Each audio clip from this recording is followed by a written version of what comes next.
సమత గారు, మీ గవర్నమెంట్ మీది కూటమి ప్రభుత్వంలో మీరు కీలక భాగస్వామి. సో మనం విపత్తులు చూసాం. ఇవాళ ఐ థింక్ మీరు గుంటూరు సిటీలో ఉంటారు అనుకుంటారు.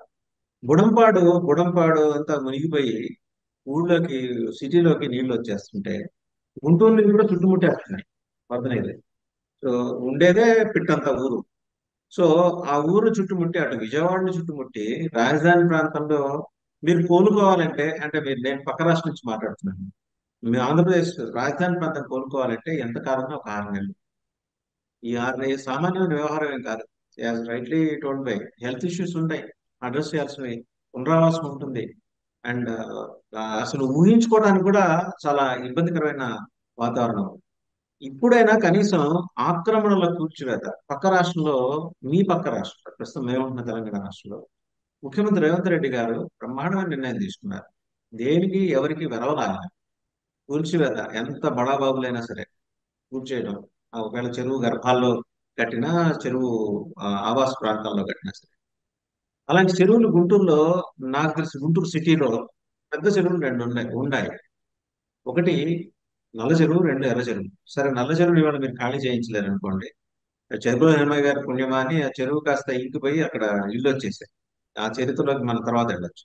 ఎర్ర చెరువు అట్లీస్ట్ దాన్ని కొంత అడ్రస్ చేయొచ్చు. ఐ థింక్ మీరుండే ప్రాంతానికి కొంచెం దగ్గరలో ఉంటుంది. ఇలాంటి ఇంకా చాలా ఉంటాయి. నాకున్న ఓ లిమిటెడ్ నాలెడ్జ్ తో నేను చెబుతున్నది. మీరు since your corporator, you may be knowing better than me. వీటిలో అక్రమ కట్టడాలు ఆదరాబాదరాగా కట్టేసి కేవలం ధనార్జన దృష్టితోటి.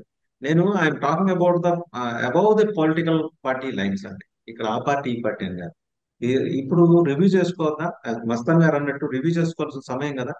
నిజంగా 95 నాటి చంద్రబాబు నాయుడు గారు కనుక వస్తే, మళ్ళీ ఆయన యాక్షన్ లోకి దిగితే ఇలాంటి వాళ్ళందరికీ సున్నమే.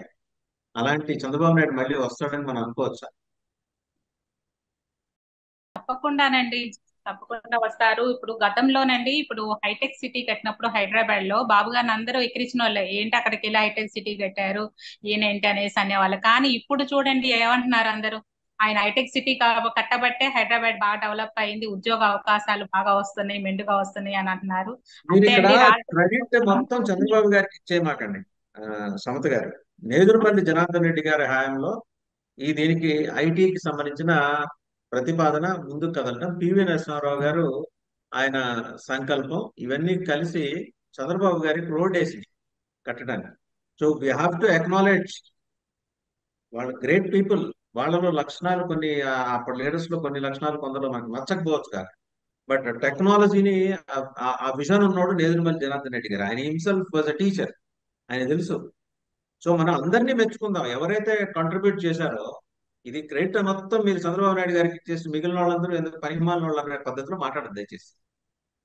కానీ అండి, అది హైటెక్ సిటీ కానివ్వండి, ఏదైనా కానీ అది అయ్యిందంటే, లాస్ట్ ఫైనల్ గా తయారయ్యిందంటే బాబు గారి చేయటం వల్ల అయ్యింది. చాలా మంది ఆలోచనలు ఉండొచ్చు, ఉంటాయి, కానీ ఫైనల్ గా మాత్రం బాబు గారు మాత్రం హైటెక్ సిటీకి నిర్మించడంలో ఆయన పేరు మాత్రం ముందుంటదండి. దాని వెనకమాల చాలా మంది ఉంటారు, కాదని నేను అన్ను. కాకపోతే ఇప్పుడు అమరావతి కూడా ముంపుకు గురవుతుంది, అమరావతి ఇక్కడ ఉంటే ఇబ్బంది అనేసి అంటున్నారు. కానీ అమరావతి ముంపు గురవకుండా కూడా చాలా ఆ, ప్రాజెక్టులు అనేది స్థాపించడం జరిగింది, కానీ నేను అవన్నీ. ఒకే ఒక ప్రశ్న అండి. పోల సుబ్బయ్య ప్రాజెక్ట్ ఉంది మనకి. పోల సుబ్బయ్య ప్రాజెక్టు ప్రకాశం జిల్లాలో. కంబం చెరువు ఉంది ప్రకాశం జిల్లాలో. పులిచింతల. ఈ 3 ప్రాజెక్టులకి ప్రాపర్ గా ఎగ్జిక్యూషన్ జరుగుంటే ఈ రోజు వరద నీరు గుంటూరు దాకా వచ్చేది కాదు. అవునా కాదా? మీరు ఎక్కువ కాలం అధికారంలో ఉన్నది మీరు. ఏది? ఆ, తెలుగుదేశం ప్రభుత్వం. జగన్మోహన్ రెడ్డి గారు 5 ఏళ్ళే. ఆయన విధ్వంసానికి కేర్ ఆఫ్ అడ్రస్ గా ఆయన నిలిచారు. ఆయన సంగతి వదిలేరు. మీరు ప్రగతి కాముకులు, అభివృద్ధి అనేది మీ కేర్ ఆఫ్ అడ్రస్ అని చెప్పుకునే మీరు ఆ ప్రాజెక్ట్ ఎగ్జిక్యూషన్ లో ఎక్కడ ఫెయిల్ అయ్యారు? ఇప్పుడు పోలవరం ఉందండి. పోలవరం గురించి మన బాబు గారు 75% కంప్లీట్ చేశారు. కంప్లీట్ చేసింది అదే కాంట్రాక్టులకు ఇచ్చి ఉన్నట్టయితే ఈ పాటి కంప్లీట్ అయ్యేది. కానీ వీళ్ళు కమిషన్ల కోసం కానివ్వండి, ఏదైనా కానివ్వండి, కొత్త వాళ్ళకి ఇయటం వలన ఆ డయాఫ్రమ్ వాళ్ళు పాడవటం కానివ్వండి, ఇప్పుడు పూర్తిగా డ్యామేజ్ అవటం అయింది. మళ్ళీ మొదటి నుంచి కట్టుకోవాలనే పరిస్థితికి వచ్చింది. పోలవరం ప్రాజెక్ట్ అయితే అది కంప్లీట్ అయినట్టయితే కానీ ఈ వరదలు కానీ ఇవంతా స్టోర్ చేసుకునే విధానం కానీ అంతా బాగుండేది. కానీ మీరేమంటారు అంటే Guntur Jagan Vijayawada core capital area ఎప్పటికి కోలుకుంటుంది? హైకోర్టు మునిగిపోయింది, సెక్రటేరియట్కి వెళ్ళేదో ఇప్పుడు మనం మళ్ళీ పడవల్లో వెళ్ళాల్సింది. ఐ థింక్ ఇంకొక నెలపాటు ఇదే పరిస్థితి ఉంటుందేమో. ఎంత వాటర్ రిసీడ్ అయినా కూడా ఒక నెలపాటు ఇదే పరిస్థితి. ఒకవేళ రోడ్లు దెబ్బతింటే మళ్ళీ కొత్తగా రోడ్లు వేసుకోవాలి. సార్, ఇమాజిన్ ఇటువంటి విపత్కర పరిస్థితిని చంద్రబాబు గారు ఊహించలా. ఆ మాటకొస్తే కూటమి ప్రభుత్వం ఊహించలా. అంటే రాగానే ముందర ఇరిగేషన్ మీద, స్మాల్ స్కేల్ ఇరిగేషన్ మీద, కెనాల్స్ మీద దృష్టి పెట్టాల్సింది. వాస్తవంగా ఆయన ఎక్స్పర్ట్ అందులో, ఇరిగేషన్. దేవినేని ఉమామహేశ్వరరావు లాంటి మామూలు ఆయనైతే వారియర్ లాగా పనిచేశాడు. ఆయన వైల్ వాజ్ ఇరిగేషన్ మినిస్టర్. ఏ మాటకు ఆ మాట. పోలవరం దగ్గర ప్రాజెక్టు కోసం నేను అబౌవ్ ద పార్టీ లైన్స్ మళ్ళీ మాట్లాడుతున్నాను. ప్లాస్టిక్ కుర్చీ వేసుకొని కూర్చొని రెయిన్ మగలు అక్కడ కూర్చొని పని చేయించాడు. అట్లాంటి వాళ్ళ సర్వీసెస్ మీరు ఎందుకు వినియోగించుకోలేకపోయారు?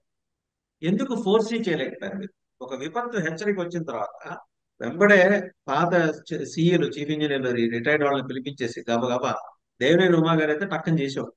ఈ లీవ్ అబౌట్ వైసీపీ నుంచి ఉన్న ఈ నోటిపారుదల శాఖ మంత్రులు, అంటే ఆ మాటకు వస్తే ఆయన కూడా నోటిపారుదల శాఖ మంత్రి, దేవినేని కూడా నోరు పారేసుకునేవాడు. కానీ పని మంత్రులు కూడా వీళ్ళు అచ్చంగా నోటిపారుదల శాఖ మంత్రి వీళ్ళిద్దరు, అనిల్ గాని అంబటి గాని. సో అది జరగదు. ఇప్పుడు మీకు అవకాశం ఉండి దేవినేని ఉమ్మగారు లాంటి ఎక్స్పర్ట్స్ సజెషన్స్, లేదు ఆయన యుద్ధరంగంలోకి ఒక సైనికుడిలాగా దించేస్తే చక్క చక్క చక్క చక్క అడ్రస్ చేసుకుంటూ వచ్చేవారు, మినిమైజ్ చేసేవారు. నేను అనేది డామేజ్ ఇన్ఎవిటబుల్. ప్రకృతి మన మీద పాల్పడితే మనం ఏం చేయగలం అంటే, అది ఆ విపత్తు అనివార్యత ఉన్నప్పుడు దాన్ని ఏదో ఒక రకంగా సమర్థవంతంగా ఎదుర్కొని దాన్ని మినిమైజ్ చేసుకోవడానికి ఉమా గారి దగ్గర బోల్డెన్ ప్లాన్లు ఉన్నాయి. ఆయన పని చేశాడు 5 ఏళ్ళు ఫిజికల్ గా ఈ వాజ్ ఇన్ ఫీల్డ్. నేను అందుకే చెప్తున్నా, అట్లాంటి వాళ్ళని మనం రాజకీయాలకు అతీతంగా మెచ్చుకోవాలి. ఏ పార్టీలో ఇప్పుడు వాళ్ళ నీటిపారుదల ఎక్స్పర్ట్ వాళ్ళ ఎక్స్పర్టైజ్ మీరు వినియోగించుకోవాలా, పాత చీఫ్ ఇంజనీర్ల ఎక్స్పర్టైజ్ మీరు వినియోగించుకోవాలా. నీటిపారుదల ఇవాళ చాలా మేజర్ రోల్ ప్లే చేస్తున్నది. ప్రతి కెనాల్ గురించి, దాని ప్రతి వాగు గురించి, దాని డైవర్షన్ గురించి, దాని స్వరూప స్వభావాల గురించి ఈ జస్ట్ ఆస్క్ ఉమా గారు. మీ పార్టీ లీడర్, నేను కొత్తగా మీకు చెప్పేది ఉంది, మీకు ఎక్కువ సాన్నిహిత్యం ఉంటుంది నాకన్నా. ఆయన అడగ నేను చెప్తాను. దాని దాని వేగం ఎట్లా ఉంటుంది, ఏ ఏ ఏ వంపు దగ్గర ఎలాంటి వెలాసిటీ తీసుకుంటుంది, అన్ని చెప్పగల ఆయన ఇరిగేషన్ ఎక్స్పర్ట్. అట్లాంటి వాళ్ళు కనీసం 100 మంది ఉన్నారు మీ పార్టీలో. ఏరి వాళ్ళందరూ వాళ్ళ సేవలు ఎందుకు ప్రతి వినియోగించుకోవట్లేదు? ఈ వర్షానికండి ప్రతి ఒక్కళ్ళు కూడా ఈ సమస్యకి ప్రతి ఒక్కళ్ళు ఎమ్మెల్యే ఏంది, క్యాడర్ ఏంది, కార్యకర్తలు ఏంది, ప్రతి ఒక్కళ్ళు కూడా ఈ సహాయ సహకారాల కోసం కానివ్వండి, వాళ్ళ వంతు సహాయం చేయడానికి అందరూ ముందుకు వస్తున్నారు. దేవినేని ఉమా గారి కూడా సహాయ సహకారాలు కూడా బాబు గారు తీసుకుంటే ఉండుంటారు. ఎవరిది ఎక్స్పర్ట్స్ అయితే ఉంటారో వాళ్ళ దగ్గర సలహాలు సూచనల మీదే బాబు గారు ముందుకు వెళ్తున్నారండి.